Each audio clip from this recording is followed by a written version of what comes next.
سؤال نسألوا لبعض الناس في ورقلة، نقول لهم كاين واحد اسمه يحيى منصوري. يحيى منصوري مهرب مهلوسات، الآن راهو هارب وين؟ في تركيا. مهرب مهلوسات، تاجر مخدرات، الآن راهو موجود في اسطنبول في تركيا، مبحوث عنه من قبل مصالح الأمن في ورقلة وفي واتسوف، لأنه بارون تجارة المهلوسات. هرب راح لتركيا، هو من أوائل اللي كانوا يستوردوا عن طريق ليبيا وتركيا المخدرات هذه الزرقاء والحمراء وكذا. هذا قبل خروجه، قبل هروبه، ترك مبلغ 50 مليار سنتيم، 50 مليار كاش، دراهم كاش. خلى 50 مليار سنتيم كاش عند واحد في حسي مسعود.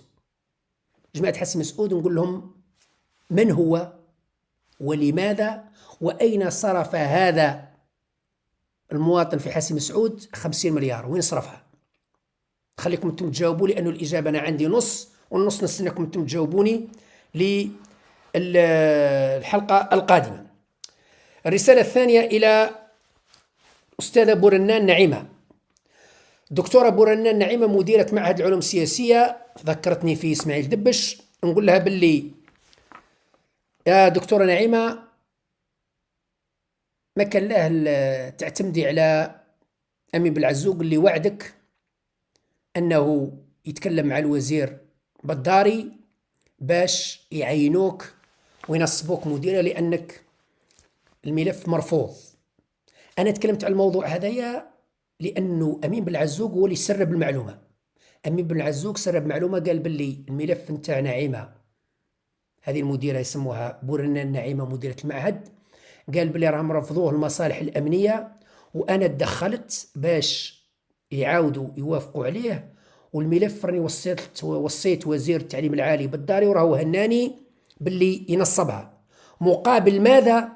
مقابل أنه هو يسجل روحه ويسجل ناس أخرين، حب يدخل يقرأ الصحافة والعلوم السياسية باش يدي ديبلوم تاع صحافي ونتاع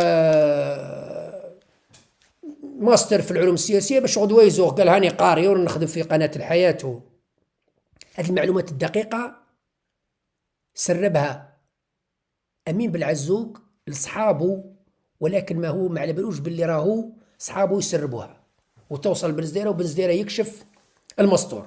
للأسف الشديد يا دكتورة، أنت خلطتي في واحد اللي ما يسواش، واللي يقدر يفضحك حتى ويتكلم معك في السر، يقدر يفضحك عند صحابه وعند جماعة اللي عندهم علاقة بالوزير بالداري.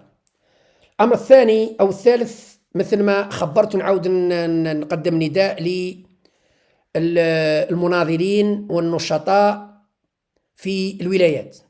شوفوا قوائم الانتخابات عندكم اللي تلقوه فاسد وتلقوه مشبوه، راسلوني، خلونا نفضحوهم وخلونا نكشفوهم، سواء كانوا في الشلف، وراني نقصد في الشلف الناس الفاسدين، سواء كنقول الشلف بما فيهم بن زغيمة وجماعته، سواء في تيبازا فردي مولود تاع الجمارك وجماعته، سواء في سطيف عادل قزوط وجماعته، سواء في البليدة منير جعدي وجماعته، سواء في المسيلة تاع الدخاني البارح تكلمت عليه، سواء في كل الولايات، كل الولايات 69 ولاية، 69 ولاية.